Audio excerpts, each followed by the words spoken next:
Well, it's time for another installment of Flashpoint. This week, news anchor Erik von Ancken sits down with local pool builder Tony Caruso and Olympic swimmer Rowdy to talk about pool safety. Good morning to you. I'm Erik von Ancken. One of the reasons we live in Florida, of course, is because that we're privileged to enjoy our pools practically year-round. We can swim almost any time of the year. And as the weather really starts to heat up these coming months, the Central Florida chapter of the Florida Swimming Pool Association is getting pools and swimmers ready for the upcoming season. And that's why we have these two guests with me this morning. Good morning to you both. This is Tony Caruso. Tony is owner of TC Water Features, along with president of the Florida Spa and Pool Association Central Florida chapter. Rowdy, this is quite a privilege here, is an Olympic gold medalist, three-time, and Hall of Famer, and we should say the VP of Aquatics at the YMCA. Welcome to you both. Thank you. That was a whole lot here. Tony, let me start with you. Yes. Tell us about the FSPA. What is it? What do you guys do? Why is it important? The Florida Swimming Pool Association is a trade organization that is basically made of swimming pool contractors, service contractors, providers, and additional members, insurance agencies, ad agencies, solar companies, just a conglomeration of members that creates an organization that does good for the swimming pool industry. What we do is, when we, as being members, this allows our membership to bring a lot of things to our association, to our members and benefits, and the bottom line is we want to improve safety in swimming in Florida and make everybody's backyard as safe as possible. There was a special night back in January. Wow. I was hosting this banquet that you guys do every year, but it was a special night for you in particular because you were inducted into the Hall of Fame. This is a big deal. It's huge. Congratulations. Thank you very much. And I was honored to have you there as the MC. I was actually blessed and honored to do that. But yes, being inducted into Hall of Fame is an honor. It's not a privilege, it's an honor. And what I'm honored about is my peers are the people that voted me into the Hall of Fame. And you have to meet a lot of criteria to be able to do that. And I'm very involved in the industry. I've been involved in this industry since 1992. I'm on the state board as well as the local chapter, and what it entails is years and years of good service, giving back to the community, and making a difference in the industry, which in turn makes a difference in people's lives. Full disclosure here, you built my pool. You have a radio show Saturday afternoons, and through this show and working with you, I have learned what the FSPA does and what you do and how you care. You don't just build pools, you make them safe. You build pools for people. It's about protecting people in these pools. It is, and I'm the host of the Pool Fanatic Saturday at 5 on 96.5, and I open up every single show every Saturday evening with Who's Watching the Children, and that's huge. We think about children, they're precious. Yeah. They're not replaceable. So I always tease Rob, the gentleman on the radio, about, give me your wallet, and if I don't give it back, you can replace it. But you cannot replace a child. Yeah. And there's no excuse for complacency.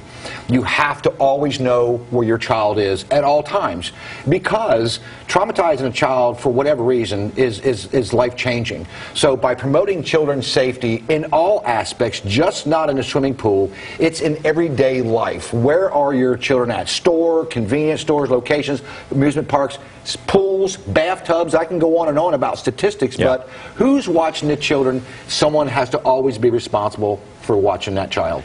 And speaking of kids, one of the other reasons we have both of you on this morning is because of what happened at this event, this night in January that I was part of. You gave the YMCA $10,000 to teach kids to swim. Well, actually, I was the presenter. The Central Florida chapter is the organization that donated the $10,000. And a real quick, brief story, we held a golf tournament, raised money. We come to the next board meeting. The board says, hey, let's do something cool with it. Let's go back to the Y with it, so let's double it. Let's double that contribution. Then our executive director said, hey, why not? Let's just make it a gold member, and we did.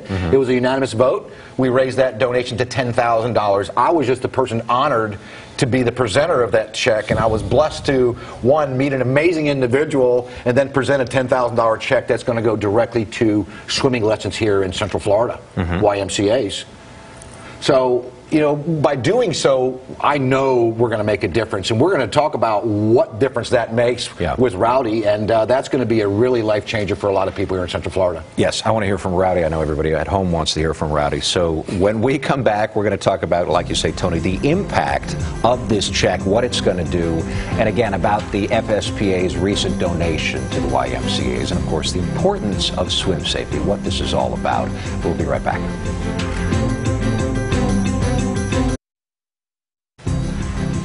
Good morning to you and welcome back. I'm Erik von Ancken. Today on Flashpoint, we're talking with Tony Caruso, owner of TC Water Features and president of the FSPA Central Florida chapter and Olympic gold medalist, Rowdy Gaines. And Rowdy, you're here because you were also the VP of Aquatics at the YMCA. You got $10,000 a couple months ago from Tony Caruso, the organization that he represents, the Florida Spa and Pool Association, to teach kids how to swim. Tell me why this is so important and what this money's going to do. Well, you know, Eric, Tony, we live in Florida. I mean, this is an environment that is so conducive, and part of the tradition and history of our state is water. It's part of the fabric of our community, and if we lived in Montana, we wouldn't be having this conversation, but swimming and learning to swim is so critical to survival in this state. And fortunately, through the FSPA and so many other great partners, we're going to be able to teach kids the meaning of what swim lessons are all about, because drowning is an epidemic in our country. It happens every day. 10 people drown in our country every day, and it's the second leading cause of accidental death in children 14 years of age and younger. It's the leading cause of accidental death in Florida, so it's important to learn how to swim. And we were just talking about it off camera, the fact that we found the cure. There's a cure, and the cure is swim lessons. It's 2 words. It's very simple, swim lessons.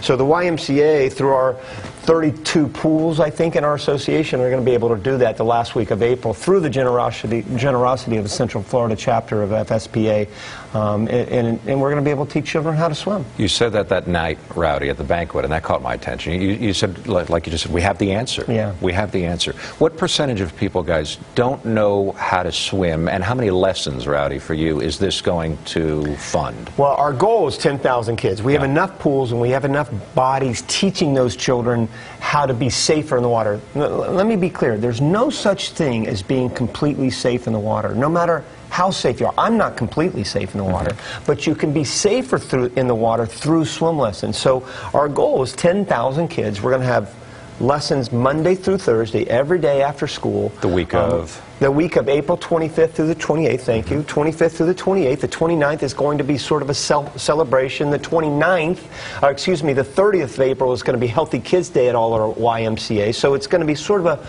a celebration of children all week. And I should ask you, if you're a member or not a member, you just still show up? You just show up. Okay. Now, it'd be better for you to call any YMCA, your closest Y, and register, but it doesn't matter. We're not going to turn anybody away. And those 4 days, we're going to teach kids the meaning of water safety. Again, we're not going to teach them how to swim or even completely how to be safe in the water that week, but we are going to teach them some basic bottom line lessons how to be safe in the water, and that's so important to Tony and his organizations too, and that in the clarity of trying to be safer. We should point this out. You know this, Rowdy, as a pro. You can't teach yourself to swim, and it's a lot tougher for mom and dad to teach kids to swim. You need some help. Yeah, I mean, I think that to have that professional who knows what they're doing is important.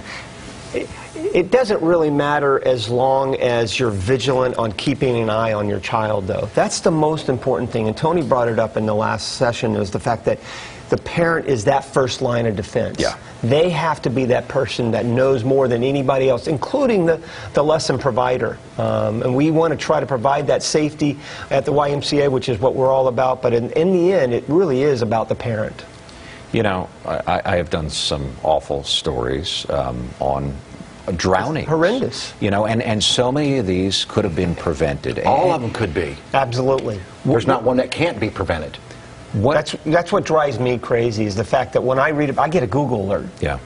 Eric, and every time a child drowns, I get Googled, I get an email, and it drives me crazy. It really upsets me to know that that has to happen, and the fact that we've solved that problem. What percentage of people can't swim? I bet you people would be surprised by this. 70% of African Americans don't know how to swim. 60% of Hispanic children don't know how to swim. But it's not just a minority problem. 40% of Caucasian children don't know how to swim. And if you haven't learned how to swim by the age of 12, most likely you'll never know how to swim. So it's important to get that message out, especially in those communities that where the drowning rate is so high. One of the things I talk about, you were born to swim. Yeah. You swam for 9 months. So once you come out back here in the earth and start breathing, you know, it's time to get you in the water. What's a great age to get kids in the water, Rowdy? Well, I always say that when you learn how to walk, you should learn how to swim. That's just that simple, because once you learn how to walk, you're going to end up walking to the pool. And again, that pool, that water becomes a magnet to that child. And a lot of times parents become distracted. And complacency is, we just cannot get over complacency. Yeah. You know, I tell customers that when we build a swimming pool, the sooner you can get a child into swimming lessons, the happier you're going to be. They try to pass a law in South Florida that before you had a pool built, you had to learn how to swim. Yeah. Well, that didn't fly. Wow. That wasn't going to fly. But, that's asking. You know, we're surrounded by 1,800 miles of shore, 7,700 miles, or 7,700 lakes and streams, 1.2 million swimming pools. We have a lot of water. Bathtubs. Anywhere. I mean, we want water everywhere. Yeah. So getting them to swim is important. And that we don't have a whole lot of time to go into this, but that's why you guys are so big on protecting the pools, the perimeter of the pools, Right. and make sure nobody just wanders in there and ends up in the pool. We have time for you to talk about the world's largest swim lesson. Wow. This is also big. Wow. Yeah. Now, this is not till June, right? That's correct. June 24th. Okay. June 24th, it's Friday, that's what it is. It's the world's largest swim lesson. If you take part in it, you can actually break a Guinness Book of World Records. They'll officially be there. I hosted at Aquatica, but it's all over Central Florida and all over the country. It's going to be really cool. You can go to worldslargestswimlesson.org, or you can go to your website. FloridaPoolPro.com and get the information. And our local chapter is fully involved in it. Yeah. We come out there. I will be involved this year. We bring out water badges. You know, who's watching the kids? You know, Rowdy, as I said before, I'm no longer watching you. I'm going to give you the water badge and you watch the kids. It's kind of my time out to let you know you're now responsible. One of the quick things, Eric, last year we were at the world's largest, and women are over here reading books. They're not watching the kids learn how to swim. Or doing what? That's right. Or doing what? Yeah, and look, I'm guilty of it That's too. the worst. You know, but never take your eye off. Yeah. I have 4 daughters, dude. I've got 2 granddaughters, and I'm guilty of it too. But again, that parent has to be that first line of defense. I think that's the message we want to present more than anything, more than the safety around the water week, the last week of April, of anything. Parents, please, please, I'm begging you, you be that first line of defense when you're out there swimming with your children. One more. If you're letting someone watch your child, make that the best decision you've ever made. Right. Ever made, because that is a life-changing,